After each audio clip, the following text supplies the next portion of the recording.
honestly, your mental health probably sucks.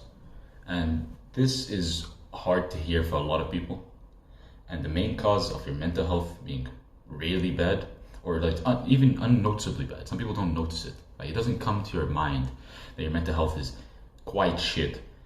It just becomes like natural mood swings. You feel like, oh, it's just natural. I'm feeling this, I'm feeling this. Or some of you are plainly aware that they are feeling like shit, but they don't know what to do.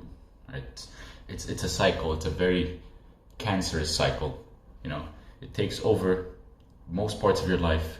You feel lethargic, lazy, uninspired, unmotivated, or you feel dumbed down. You know, it feels like life is shitting on you. It feels like you're stuck in a cage. You can't get out of it. It's an abhorrent cycle. There are 4 things I want to get into. The first one is existential crisis. 55% of people nowadays do not have a purpose or a goal. Your purpose, your goal, whatever you want to call it, is the dream, it is the idea, it is the soul of you, right? It is what you find in your life that keeps the drive going. And this is beautifully explained by this book, Ikigai, that I got from my friend. A case study of Viktor Frankl, who was a man who was sent to Auschwitz and had all his research papers burnt, gone. They discarded them. They were confiscated and discarded by the Nazis. And in Auschwitz, his soul wasn't broken. The thing that he was looking forward to was the hope and the optimism of the goal he was going to find. He was remembering bits, clues of the research he wrote. He would find a paper and he would write it all down. He would jot whatever he can, key points, key words, stuff that he'd worked hard for. His life's research, log therapy, the idea of finding your purpose. And we don't create our purpose, not usually anyway. Most people, as they live through life, they will find their purpose. They are edged towards their purpose. We will never be able to create our own purpose. Most of the time, not. Like, really hard to make your own purpose, own goals, own ideals. And this is true with most men. Most men are horribly ambitious. Like, everybody has their own ideas and goals. You all have your pictures of a perfect life you want, right? But the problem is, most people like drive, or it's just an idea. It's a far-fetched idea. That's why 55% of people nowadays will say, I am empty inside. I don't know what I'm searching for. I am living this life. And that is way too high of a number. Over half the people you walk by, you meet online, you talk to, maybe even in your family, maybe people you know are just saying, I am empty inside. I don't know what I'm looking for, or who I'm looking for, or what I'm trying to do. And that can be really demotivating. Like, it can make your life a drag. Why live 80 years if you don't have anything to do, anything to aim for, right? It is genuinely demotivating. It is hard. So, how do you usually go about turning this around, or going onto the right path, right? Because I still haven't discovered the correct answer to this. I am also on my path of finding my journey, because I feel like I'm closer to it than I've ever been in my life. So what I can say is that doing the small things and letting the small problems pass through in your life, and this is true in entrepreneurship, in social activity, and even in life generally. The small things in your life will lead to the big things in your life. So let's think about the small, minute things, like we said, making your bed in a previous video, or reading 1 page of a book. Those things help influence, they help push you into the right path of your life. That is the true goal of your life. As we move to the smaller things in life, we slowly move on to the bigger picture. It's a puzzle piece. 1 piece at a time creates a masterpiece. An example that I found while reading Ikigai is Western therapy versus Eastern therapy. The Western therapy is the fact that we believe we can control our emotions to get our actions in control. There's the Eastern therapy, believed by many schools in Japan, practically, right? Basically most of them schools in Japan of psychology. They believe that our actions influence our emotions. And to most people, this is very like such a basic idea, you know? It's like, oh, this is obvious. When you eat like shit, you feel like shit. But it never crosses your mind, does it? You've never really thought, when I play 10 hours of video games a day, I don't feel it. So you are doing shit things to yourself, but you don't realize it. It's a hidden parasite. It feeds on you, right? I will explore gaming and its effects and its how kills your ambition in future videos, right? In a future video, basically. But for now, it's just an example. Another example is a shit action such as, instead of doing your homework, postpone it to the last 5 minutes, and you feel cramped, stressed. You release all these hormones that increase your estrogen. They ruins your psychology. You feel tired. You feel lethargic. It sucks the energy out of you. So instead of being productive, you procrastinate, and it kills you. And there are two cancers, in my opinion. There are two problems to finding our purpose. I feel like these are also two big problems that will ruin you on your path, right? So two big problems I can think of are regret. When you regret, what are you thinking of? You're always regretting what? The past. And this is very important. When you are in a state of regret, you never regret the future. You can never regret the future. It's physically impossible, mentally impossible. How can you regret the present? You are in your situation right now because of the past. When you regret, you think back with the most defeatist mindset. Oh, if, or should have, or might have, could, how. It's all these words, these words, they give you the illusion of time travel in a sense. If I went back and I didn't buy that $200, or if I went back and I talked to my mother more, or I should have talked to her, or I should have helped him. You can't undo the past. Your regret is going to stay with you for life. Now, what we need to accept, we need to accept these feelings and move on. If we cannot accept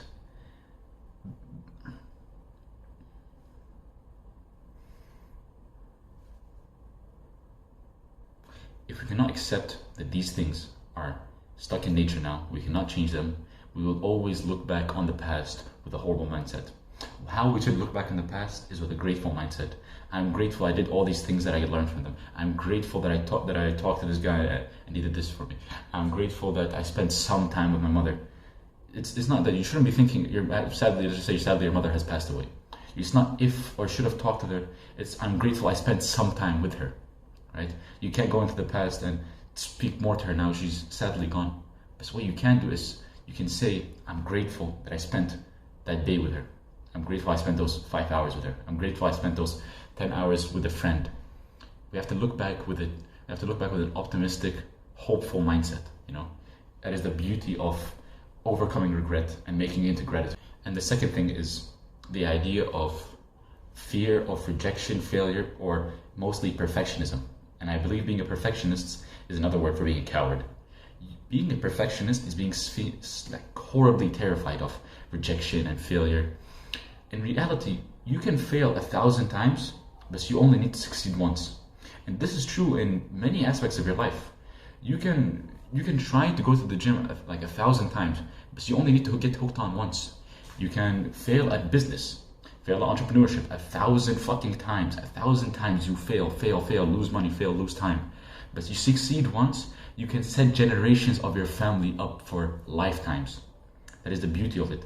So the idea of failure scares so many people, puts them off so much, that how I would go about it is, let's start with a small thing. Let's fail at very minute actions, right? I'm not talking about failing at video games. That has zero consequences in your life. Failing at video games is different from failing in life. How I think about failure. So let's just say any challenge that I set up for someone, read 1 page of a book. Go, for example, you're benching 40 kilograms off your chest, go for 5 reps, you get 4. I think about failure in an optimistic mindset. I think, I failed today, what about tomorrow? Okay, I might fail tomorrow, I might fail the next week. What about the next month? If I can succeed once in my life afterwards, I can now move on to harder challenges in my life. If I, for example, if I was benching 40 and I failed to go for 5, why would I give up then? It's a sign that I just need more practice. I need more hope to succeed, more trials. Your life is challenges. Men grow by challenges. As a man, as a masculine man with masculine energy and testosterone, you are going to grow with the challenges that push you forward. You can't tell me that praise or compliments or perfectionism are going to help you as a man. They're not going to move you shit. They're not going to move you anywhere. You're just going to be stuck in a repetitive cycle of, I don't want to do this. I might possibly fail at this.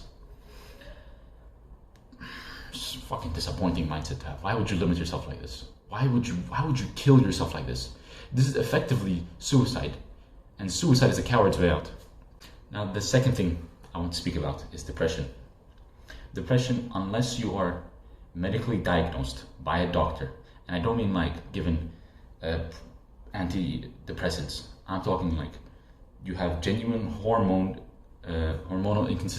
inconsistencies in your brain, and you are not functioning correctly, then unless you have such an excuse as that, then you don't have depression. Depression as an idea has now been flattered so high by society. There are two stigmas in society. One where depression is brought so high up. Same with anxiety, it's thought to be such a beautiful thing to have. It's like, oh, how depression has become fashionable. Depression is not fashionable. And the second stigma we have, second one is depression is completely fake. Depression is for pussies. Depression is for cowards. Depression is for losers, stuff like that. That is also a horrible mindset to have. We need to look at it in the middle. Depression is not for losers. Most people who suffer from depression, I've suffered from depression, maybe you've suffered from stress that can lead to depression. And there are people who for some fucking reason, makes depression, so they make it out to be like a beautiful thing. Like, oh, I can't get my fat ass off my bed 12 hours a day.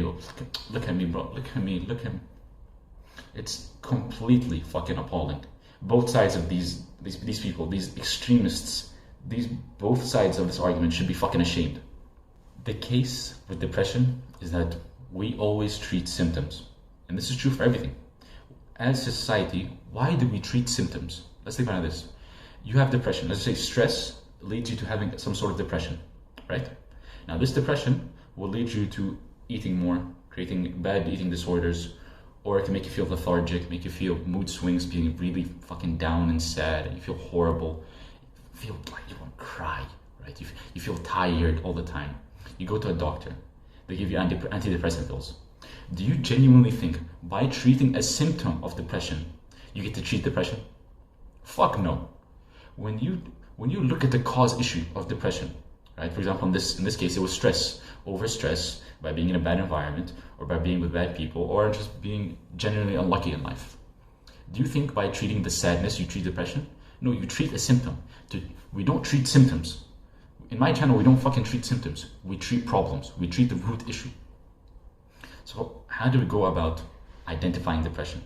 Depression nowadays scenarios, is due to the unbelievable bad and negative habits we have in our life. And that's what I believe, and that's how Hamza has put it on his channel. When you think of a modern day life, right? Wake up in your bed, scroll through Reddit, scroll through Instagram, see some softcore porn, ruin your attention span, get out of bed an hour later, morning breath, mouth breathing the whole time, go into the bathroom, maybe not feel like brush your teeth, probably skip your shower, don't have any religious goals in your life, any spiritual goals, play video games for 6 to 8 hours a day, eat like shit, no physical activity, masturbate 2 to 3 times a day, man. Like, some people wake up and they stay in their bed and they scroll through their phone and they genuinely masturbate in their fucking bed, and they sleep on the same, it's the same sheets. Could you imagine coming on your fucking sheets and sleeping on them? And I know you can't see it, but imagine just coming on your sheets and sleeping on them. Fucking hell.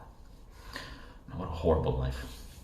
And this is something that most people never, ever, ever want to hear. And that is, depression is made by your choices. Your choices are 100% the cause of your depression. And people have depression nowadays, a lot of them want to be pandered to, you know? It's like, oh, you have depression because your fucking signs, oh my god, your star signs don't align. No, you have depression because you fucked your life. Your choices are always in your control. Environment may not be. Environment might influence choices a bit, but the choice to either eat a pizza or make yourself 3 eggs, some bread, and some toast, and some proteins next to it, whatever fats, whatever you want, that is your fault. Would you rather drink a diet Coke, or would you rather drink a cup of water? That is the choice you have to influence your brain's dopamine systems and your brain's serotonin, all that psychology bullshit. That's your choice. Now, how do we go about treating depression? And I believe, there's a system I believe in every aspect of my life. We never remove the bad things, right? We can get rid of them eventually, but we don't outright take them. If you're eating a shit diet, for example, three meals a day, all of them fast food, I don't remove all of them and give you garbage crash diet. You're gonna relapse, you're gonna ruin your life like that. What I recommend is we always begin by adding things in and slowly reducing just reducing the other things by having the good habits outplay the bad habits. When I think of good habits, let's talk about for example, you play video games 8 hours a day, every day. Let's add in meditation and journaling. I'll wake up every day. First thing I'll do every day after I wake up is I'll brush my teeth, get out, make my bed, and then I'll immediately open up this fucking book I stole from my father, and then then as soon as I find a new page, write in the date, write in what I have for the gym today, say I'm grateful to God, and then immediately start writing. I'm grateful, for example. I wrote this one a very long time ago. I'm grateful for Thursdays. I'm grateful for waking up. I'm grateful for love. I'm grateful for fasting. I'm grateful for passion. I'm grateful for trust. I'm grateful for journaling. I'm grateful for optimism. And very basic things. You can be grateful for the most basic things ever. For example, I am grateful for wood, for trees, the trees around me. I'm grateful for nature. I'm grateful for my fingers, the ability that I can grab stuff, right? I'm grateful for my hands, for my dexterity. I'm grateful that I'm born fully normal, no problems, no issues. And when we add those habits into our life, we're slowly able to treat the depression we have. So, for example, you are, as I said, playing video games 8 hours a day. As we add in grateful journaling, as we add in physical exercise, as we add in healthy foods, again, we don't want to remove everything and just be in a crash and then immediately relapse. That's not how it works. What we want to do is we want to add in slowly add in the good habits. The good habits in your life will immediately transform you. And it is unbelievable to see that you, according to Hamza, with the many case studies he's done with many people, you only need 2 weeks to change your life. And those 2 weeks can be vital. 2 weeks of your life, you can get your life back on track. Imagine feeling down and depressed. You feel like you've lost fucking everything. You can't change anything. You're gonna die of disappointment. You have no hope, no purpose. You're anxious, depressed. But then 2 weeks later, you're full of hope again. You look outside, you look at the fucking clouds for the first time in your life, and you look properly, and you are truly, truly grateful. You are truly in a state of happiness. And happiness is sort of bullshit, It's like gratitude will lead to happiness, but happiness does not lead to gratitude. And gratitude is a skill. Gratitude is a skill we can level up. When you are grateful, you will go through life being grateful. And sometimes I'll finish a gym workout, I'm grateful for this, I'm grateful for that, I'm grateful for all that. Sometimes I'll read a book, I'm grateful for this author, I'm grateful for these words, I'm grateful for the language. And this is positive reinforcing in your head. You are reinforcing good habits, good ideas, grateful thinking, and this will completely change your life. Now the third issue I want to talk about that most people deal with, and there's another one that a lot of people deal with, is anxiety. Anxiety is, in a sense, there are multiple forms of anxiety, it could differ from person to person. But the two most common ones I can think of are social anxiety and the fight or flight reflex. Now, social anxiety, there's different forms to it. There's sources of being anxious, being around a group of people, or a one-on-one conversation can be daunting to you, or just having severe social anxiety can completely stunt you as a person. Struggling to go to the bank because it's full of people, struggling to eat alone at a table. Most people are afraid to go to a restaurant and eat alone, or go to a cafeteria and eat alone. And the second one, fight or flight, it is something that a lot of people deal with and they don't know about it. They can't really understand it. You don't understand it. For example, you'll be walking down a park, right? You're walking down a park alone. You're looking at the nature around you.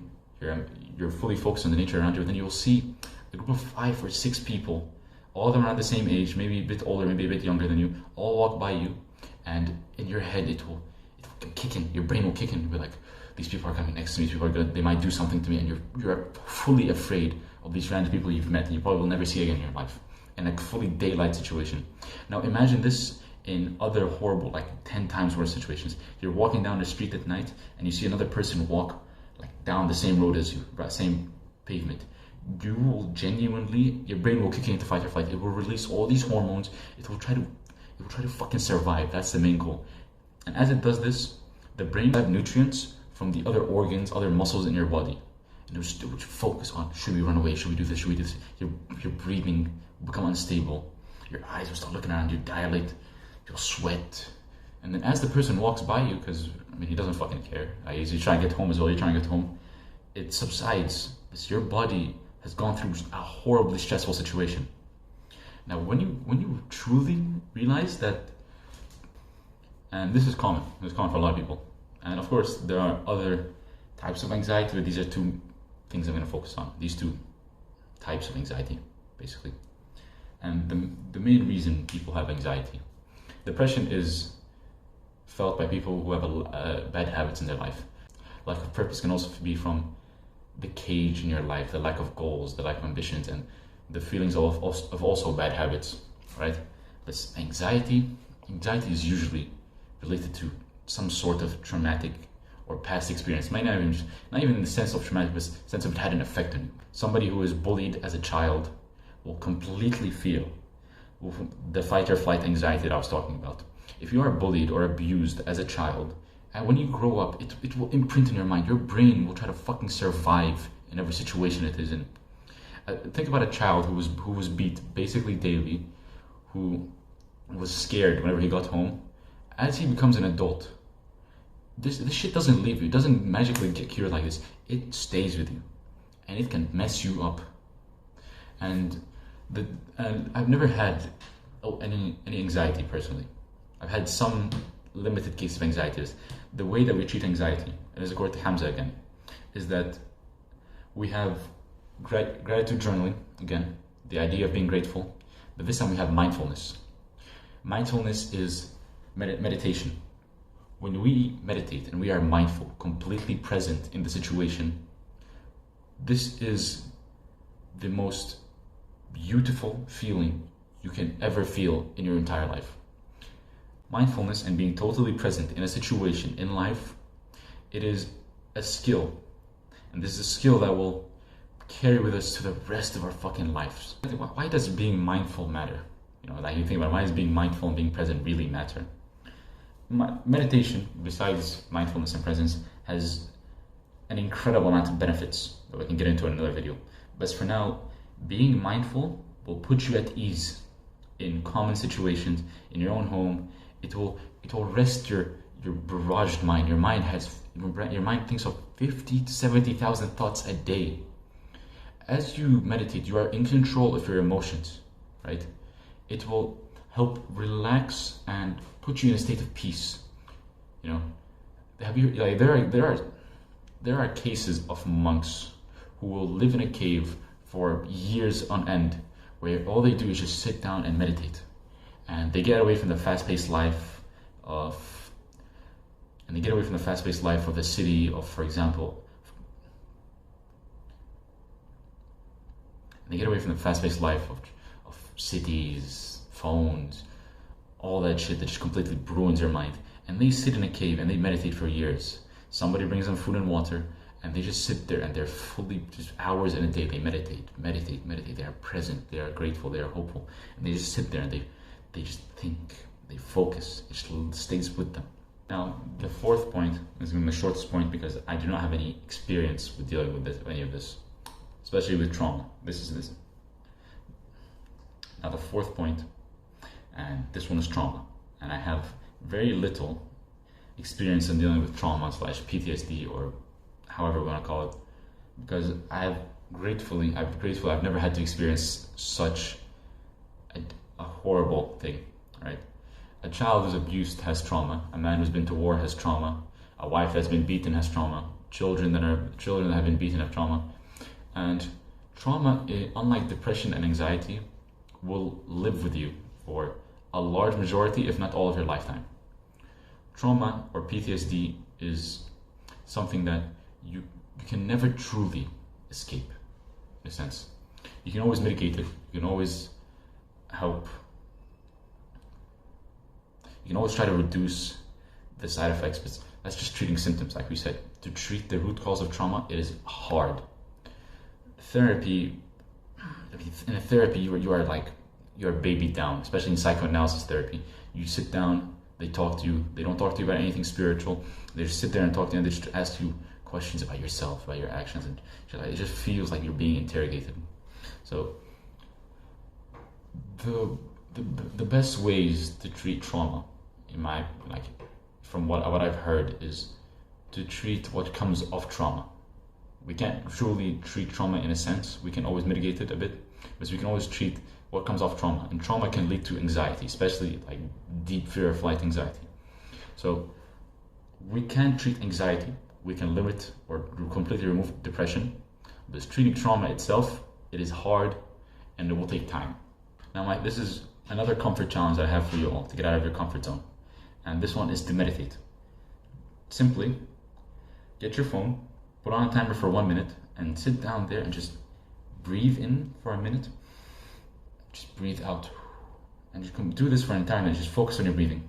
And your brain will try to bring in all these different thoughts like, what about this? What about this? What about this thing you've done? Or think about this person or this. Just focus on your breathing for 1 minute until the timer runs out.